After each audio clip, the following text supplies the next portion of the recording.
One of the most misunderstood elements of liquid and powder acrylic is the mix ratio.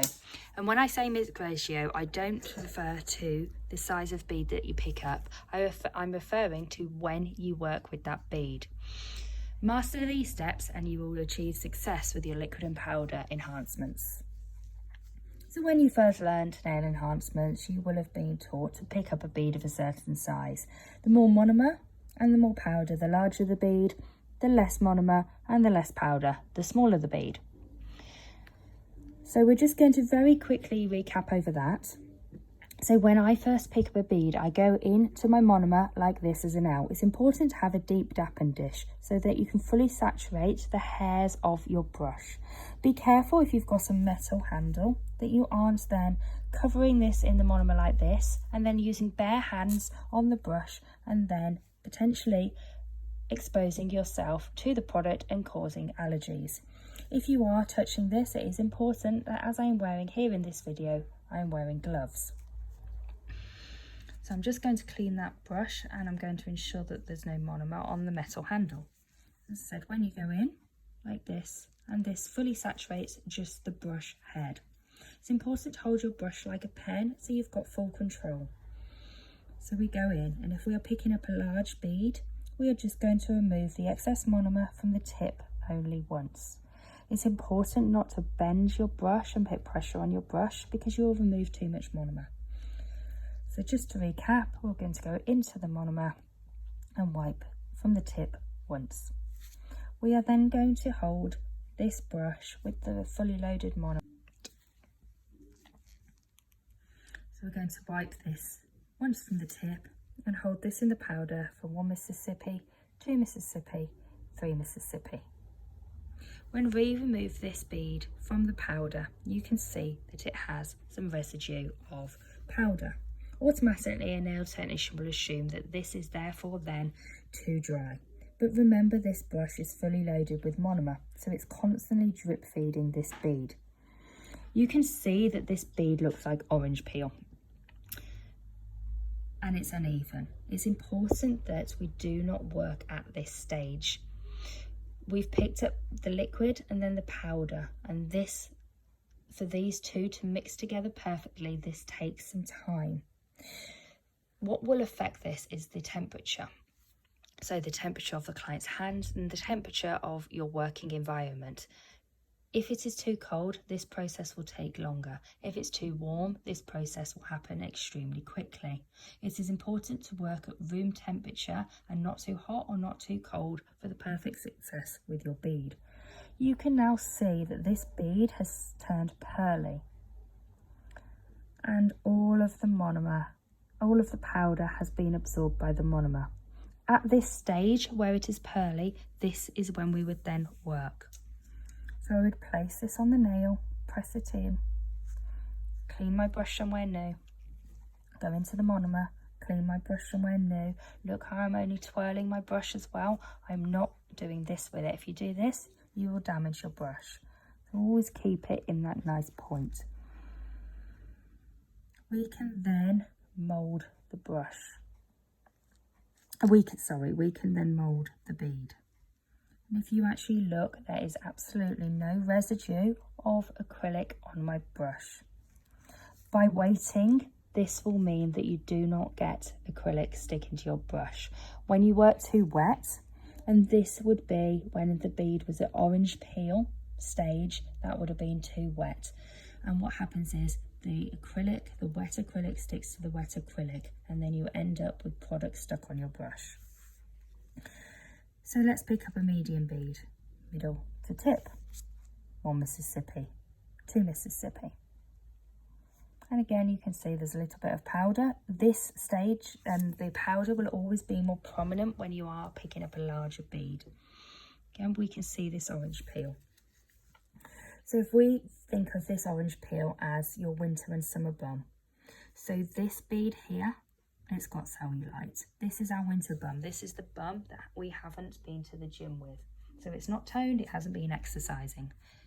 We all want to achieve a lovely summer bum where we have been to the gym and it is toned, and it's important to remember that when you're working, that we do not work with the winter bum, we work with the summer bum where it's turned pearly and peachy.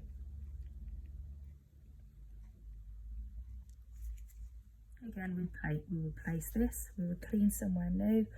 Again, the monomer clean somewhere new. When I say somewhere new, this is important because when we've had product here, if I wiped here, what I would do is pick up that product and I would damage my brush. And then again, we can mold this product, and you can see I'm barely having to put any pressure on this. I'm able to easily glide this product into place without it sticking into my brush and without losing its form. Again, no product on my brush. Clean somewhere new, monomer, clean somewhere new. Always in that 12, keeping your brush in optimum condition. A small bead. We'll go all the way in and we wipe from the base to the tip once and hold in the powder for 1 Mississippi. This is a smaller bead. That chemical process will happen quicker. So we'll just recap on that. So if we go in and we get a medium bead, so wipe from the middle once and 1 Mississippi, 2 Mississippi. If we work at this stage now, I'm going to place this down, clean, monomer and clean. And what happens is I'm just flattening it. It's all sticking to my brush. This would be on the nail, and what would happen is this excess monomer would be running into the skin. It will cause problems with your adhesion, and it will potentially cause overexposure and allergies. You can see that my brush has now got product in. You can see as well that this is not kept its bead form. I would then have to apply an extra bead and an extra bead and an extra bead, and what that's going to do is that's going to waste my product. And it's going to give me a lot more filing because I'm going to put beads where they are unnecessary. You can see that these ones kept their form, and that's really important to remember when working with your liquid and powder. So we are going to pick up the correct bead and we're going to work at the correct time. So we are going to wipe from the middle, 1 Mississippi, 2 Mississippi. And we are going to wait for that to turn pearly into that summer bum.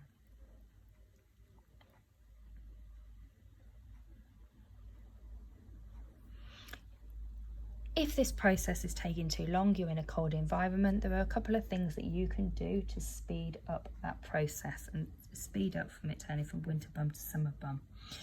Make sure your client's hands are warm and make sure your monomer is warm. So this could be by having your monomer in a bowl of warm water, getting your clients to wash their hands in warm water prior to their service, having a hot water bottle or some heated hand warmers under your monomer as you are working. You can now see that that bead has now absorbed all of the monomer and it is a nice pearly summer bum. So we place this, we clean the brush somewhere new and we clean it in monomer somewhere new. Always keeping it in this point and holding here. And we can just gently mould our product from side to side without it clogging in our brush. So this stage here where it was too wet, this is your wet stage, and this is where we don't work yet, we have to wait. You can actually see the large ring of monomer that has now run out of that bead, and this, if it was on the nail, would be on the skin. This is then our workable stage where we wait for it to turn into the summer bum, and this is when we do most of our enhancement work. You can see, and you'll see shortly as well, that there's not a large ring of monomer that has bled out of that. My brush is also clean. The next stage that you've got is your mouldable stage, and this is where you would do your 3D work. It's also the perfect stage to do smile lines, because when we work at this stage, the product will still be bouncing back. So I would push my smile line in, and you can see that slowly the product is bouncing back out. So we need to wait for the next stage, which was where it is mouldable. So if we actually go back to this bead here from earlier, you can see I can use the base of my brush and I can still pull and press that product. As I do this, you can see it's not bouncing back. the lines that I've made in it have stayed. And if we were doing a petal, this would be perfect. So I could now fold this over.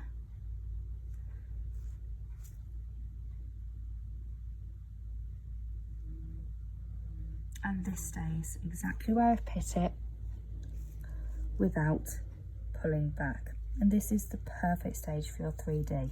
You could see before I worked with that that was matte. It had lost this shine that this bead has got. And that is when you then know you can work with your 3D product.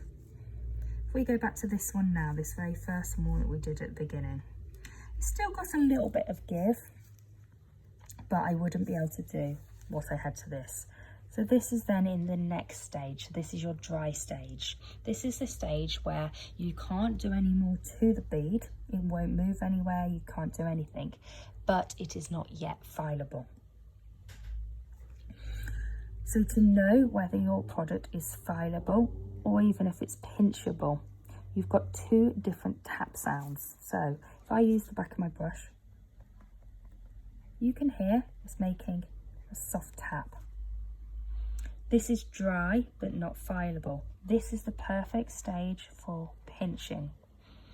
So if we had built this bead on the enhancements, we would then remove the form at this point and the product would still be pliable, so we would be able to get the perfect pinch.